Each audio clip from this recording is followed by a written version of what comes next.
रामायण का trailer finally आ चुका है और अगर आप ट्विटर, इंस्टा, यूट्यूब, फेसबुक कहीं भी देखो तो एक ही चीज ट्रेंडिंग है।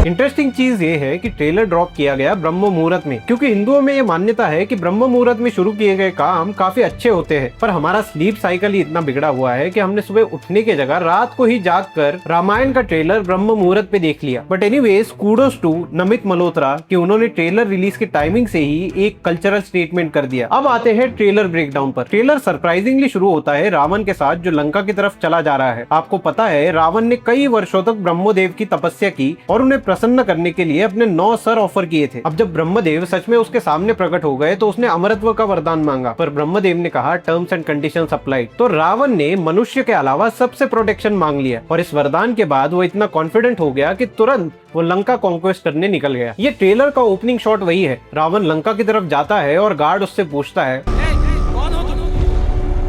जिस पर रावण जवाब देता है, तुम्हारा नया राजा।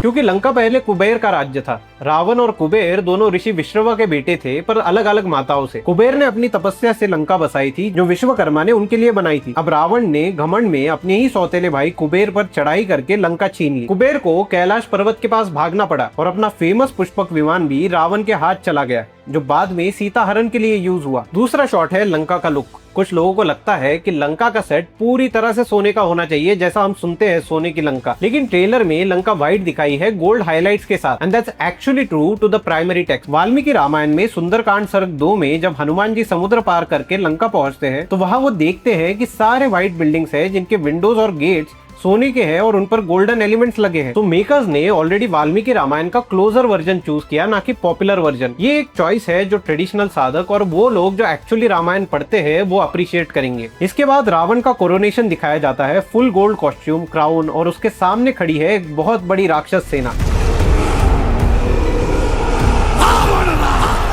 वाल्मीकि रामायण के युद्ध कांड में जब हनुमान जी लंका का अवलोकन करते हैं तो वो इसको ऐसे डिस्क्राइब करते हैं जैसे ये अभेद्य दुर्ग है। उनके पास रथ है, गज है, अश्व है और संगठित सेना व्यवस्था है। लंका की सुरक्षा इस तरह दिखाई गई है कि किसी भी शत्रु के लिए उसे पार करना लगभग असंभव हो। ट्रेलर इसी स्केल को जस्टिफाई करने की कोशिश करता है, पर ये शॉट जिसमें रावण और नीचे सेना दिख रही है ये पूरा CGI शॉट है और ये बहुत ही अजीब लग रहा है। इसके बाद हमें एक उड़ता हुआ सफेद हाथी दिखता है जिसपे कोई सवार है और रावण उसे अटैक करता है। ये ऐरावत है, इंद्रदेव की सवारी। रावण को ऐरावत पर अटैक एक सिंबॉलिक मूवमेंट है। ये दिखाता है कि उसका सिर्फ पृथ्वी पर नहीं बल्कि देवलोक और पाताल लोक में भी डोमिनेंस था। इसके बाद भगवान विष्णु का एक शॉट आता है, अगेन पूरी तरह CGI जनरेटेड। ये ट्रेलर का सबसे डिबेटेड शॉट है। मतलब वैसे देखा जाए तो कांतारा वगैरह के CGI इससे काफी अच्छा लग रहा था, मतलब ये पर्टिकुलर शॉट से। इसका स्केल काफी ग्रैंड है लेकिन इमोशंस कुछ भी विजिबल नहीं हो रहे। ये शॉट तो अभी बड़े पर्दे पर ही दिखेगा कि कैसा लग रहा है। फिर हम देखते हैं राजा दशरथ, महर्षि वशिष्ठ, ऋष्यरंग और अपनी तीनों रानियों के साथ एक यज्ञ में बैठे हैं।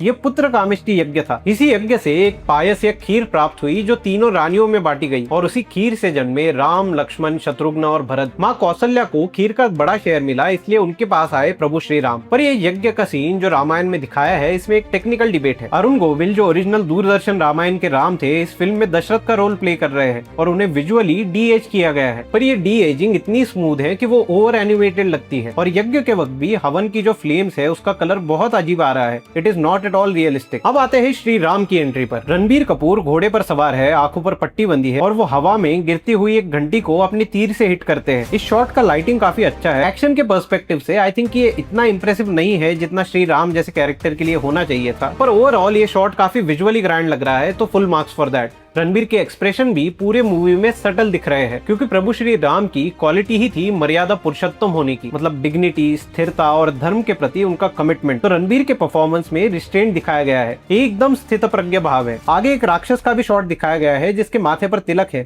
मेकर्स ने उसे इंडियनाइज करने की कोशिश की है। ये पहले टीजर में जब एक राक्षस दिखाया गया था तो ऑडियंस ने कंप्लेन किया था कि वो जेनेरिक हॉलीवुड फैंटेसी मॉन्स्टर जैसा लगता था, रामायण का राक्षस नहीं। इस ट्रेलर में वही फीडबैक को सुनते हुए मेकर्स ने तिलक, टेक्सचर और ओवरऑल फील को इंडियनाइज किया है। अगला शॉट था वनवास के पॉलिटिक्स का। कैकेयी अपने मोती तोड़ के फेंक रही है और महाराजा दशरथ एक अंधेरी डिप्रेस स्टेट में दिखाए जाते हैं। ये कोप भवन का शॉट है। इस शॉट की लाइटिंग ऑलमोस्ट सभी ने अप्रिशिएट की है। पूरा रूम डार्कली लिट है और उसी सीन का इमोशनल वेट तुरंत समझ आ जाता है। यहाँ एक छोटा बट इंटरेस्टिंग डिटेल है जो ट्रेलर में कवर हो जाता है। प्रभु श्री राम, लक्ष्मण और सीता मैया के वनवास के कपड़ों का कलर। पॉपुलर इमेजिनेशन में हम सोचते हैं कि तीनों ने प्योर भगवा पहना था, लेकिन टेक्स्ट के मुताबिक उनका मटेरियल था वल्कल, पेड़ की छाल से बनाया गया कपड़ा जिसका कलर प्योर सैफरन नहीं है बल्कि पीला और भगवा का मिक्सचर होता है। ट्रेलर में ये कलर काफी क्लोज दिखाए गए हैं जो अप्रिशिएट करने लायक ऑथेंटिसिटी है। अब आते हैं माता सीता के इंट्रोडक्शन पर। उनका पहला शॉट काफी अच्छा है। साई पल्लवी का लुक भी केयरफुली डिजाइन किया गया है। इसी ट्रेलर में एक शॉट भी है जहाँ सीता माता तलवारबाजी करती दिखती है। मेन वाल्मीकि रामायण में सीता मैया को उनके इनर स्ट्रेंथ के लिए ग्लोरीफाई किया गया है, ना कि कॉम्बैट स्किल्स के लिए। लेकिन बात की कुछ रीजनल और अल्टरनेट ट्रेडिशन जैसे अद्भुत रामायण में सीता को एक ज्यादा पावरफुल ऑलमोस्ट वॉरियर जैसे रूप में दिखाया गया है, तो इसे डायरेक्टली फैब्रिकेशन नहीं कह सकते, पर ये वाल्मीकि रामायण से भी नहीं लिया गया है। But overall I think I am not impressed with Sai Pallavi as Sita मैया।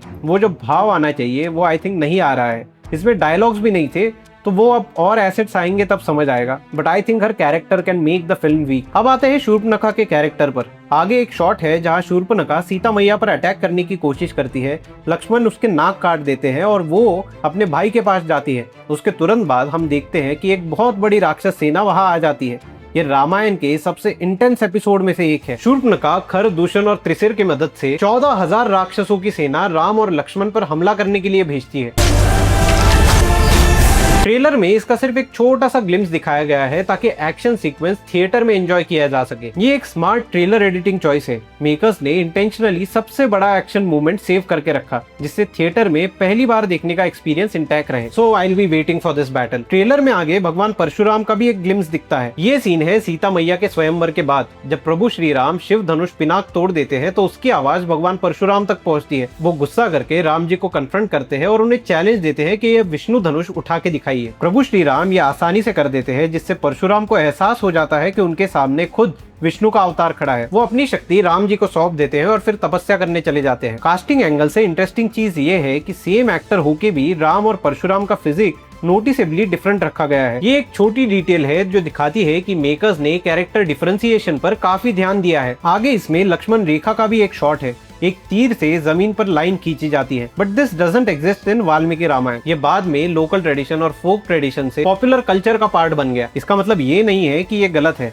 रामायण की ट्रेडिशन इतनी वास्ट है कि अलग अलग वर्जन में अलग अलग डिटेल्स ऐड होते गए हैं। हरि अनंत, हरि कथा अनंता। ट्रेलर में पुष्पक भी बहुत सुंदर दिखाया है। एक उड़ता हुआ लोटस जैसा व्हीकल जिसमें रावण चल रहा है और सीता भी वहां बैठी है। ये है पुष्पक विमान जो पहले ही शॉट में हमने डिस्कस किया कि रावण ने कुबेर से छीन लिया था। रावण का अंत करने के बाद प्रभु श्री राम भी लंका से अयोध्या इसी विमान में गए थे। ये एक ब्यूटीफुल नैरेटिव सिमेट्री है और अगर फिल्म इसे प्रॉपरली हाईलाइट करती है तो ये एक genuinely satisfying story telling detail बन सकती है। एक शॉट में जटायु और रावण का युद्ध भी दिखाया है जहाँ जटायु अपने पंख खो देता है। ये भी विजुअली काफी अच्छा लग रहा है। जटायु महाराजा दशरथ के पुराने दोस्त थे और उन्होंने ही सीता मैया को बचाने का प्रयास किया था। उसी प्रयास के चलते रावण ने उनके पंख काट दिए और वो घायल होकर जमीन पर गिर गए। बाद में जब प्रभु श्री राम और लक्ष्मण सीता मैया को ढूंढते हुए निकलते हैं तो उन्हें एक घायल पड़ा हुआ जटायु मिलता है जो उन्हें बताता है कि सीता मैया की लोकेशन और डायरेक्शन क्या है। रिपोर्ट्स के मुताबिक फिल्म के फर्स्ट पार्ट की एंडिंग इसी जटायु की मृत्यु और उसके फ्यूनरल के अराउंड सेंटर होगा, जिसके बाद श्री राम का रिवेंज का इंटेंस मूवमेंट दिखाया जाएगा जो पार्ट 2 का सेटअप बनेगा। ट्रेलर में कुंभकर्ण के भी एक दो छोटे शॉट्स है और एक्चुअली ये वीडियो गेम जैसा फील करता है। इस कैटेगरी में सबसे ज्यादा क्रिटिसिज्म इसी को मिला है। कुंभकर्ण की अपनी एक फैसिनेटिंग बैक स्टोरी है। कहा जाता है जब उसने तपस्या की और ब्रह्मदेव को प्रसन्न किया तब देवता घबरा चुके थे कि अगर कुंभकर्ण को पूरी शक्ति मिल गई तो वो तीनों लोकों में नाश मचा देगा। इसीलिए माँ सरस्वती ने कुंभकर्ण की जीभ पर हस्तक्षेप किया और उसने इंद्रासन मांगने की जगह निद्रासन मांगा, एक ऐसा वरदान जिसमें वो हजारों साल सो सकता है। तो ये था ट्रेलर ब्रेकडाउन। अब बात करते हैं कुछ टेक्निकल असेसमेंट्स की। ट्रेलर का म्यूजिक ऑलमोस्ट यूनिवर्सली प्रेज हो रहा है। ए.आर. रहमान और हैंस जिमर की ईस्ट और west collaboration Indian cinema history में रेयर है। ट्रेलर में ही जितना इम्पैक्ट ये म्यूजिक क्रिएट करता है वो दिखाता है कि ये डिपार्टमेंट जेन्युइनली फिल्म का स्ट्रॉन्गेस्ट पॉइंट बन सकता है। पुष्पक विमान के शॉट्स में भी मैकेनिकल शॉट साउंड डिजाइन किए गए हैं जो काफी इंट्रिकेट लगता है। बट ऑनेस्ट बात बताए तो ट्रेलर के वीएफएक्स पर मुझे मिक्स्ड फीलिंग्स है। कुछ शॉट जैसे राम का silhouette hero shot, Jatayu versus Ravan fight और night time emotional scene genuinely अच्छे हैं क्योंकि इनमें प्रैक्टिकल सेट्स और लाइटिंग का इस्तेमाल किया है। लेकिन जहां प्योर सीजीआई यूज हुआ है जैसे क्राउड शॉट्स, कुछ राक्षस के डिजाइन, अयोध्या के ड्रोन शॉट्स, वहाँ इनकंसिस्टेंसी क्लियरली दिखती है और ये पैटर्न पूरे ट्रेलर में दिखा। अगर ये रिलीज तक सही हो जाता है तो ये फिल्म काफी इम्पैक्टफुल रहेगी। प्रोड्यूसर नमित मल्होत्रा ने पब्लिकली क्लेम किया है कि फिल्म का बजट लगभग 4000 करोड़ है, इंडिया की हिस्ट्री में सबसे ज्यादा। पर ट्रेलर का विजुअल आउटपुट अभी उस नंबर को ठीक से जस्टिफाई नहीं कर रहा। तो ओवरऑल क्या कहे इस ट्रेलर के बारे में? ये आदि पुरुष जैसा डिजास्टर तो बिल्कुल नहीं है, उससे काफी बेटर है। कॉस्ट्यूम्स बढ़िया है, सेट्स इंप्रेसिव है, कास्टिंग लार्जली प्रॉमिसिंग है और म्यूजिक भी पावरफुल लग रहा है। मेकर्स ने क्लियरली फीडबैक सुना है और टीजर में जो गलतियां थी वो ट्रेलर में काफी हद तक इंप्रूव हो चुकी है। लेकिन ये ट्रेलर किसी एंगल से धुरंधर जैसा परफेक्ट तो नहीं है जिसमें पीक डिटेलिंग हो। इसमें VFX की इनकंसिस्टेंसी काफी दिख रही है और पूरी रामायण की तरह इसका असली टेस्ट होगा कि कैरेक्टर्स के इमोशन, उनका सैक्रिफाइस, उनका धर्म, ये सब स्क्रीन पर कितनी सच्चाई से उतरता है। They still have time to make corrections. देखते हैं। बाकी आपको कैसा लगा ट्रेलर, ये हमें कमेंट सेक्शन में बताना। वीडियो अगर पसंद आया हो तो लाइक, शेयर और सब्सक्राइब करना और हो सके तो भाइयों हाइप भी कर देना। मिलते हैं आपसे अगले वीडियो में, तब तक के लिए जय जय श्री राम।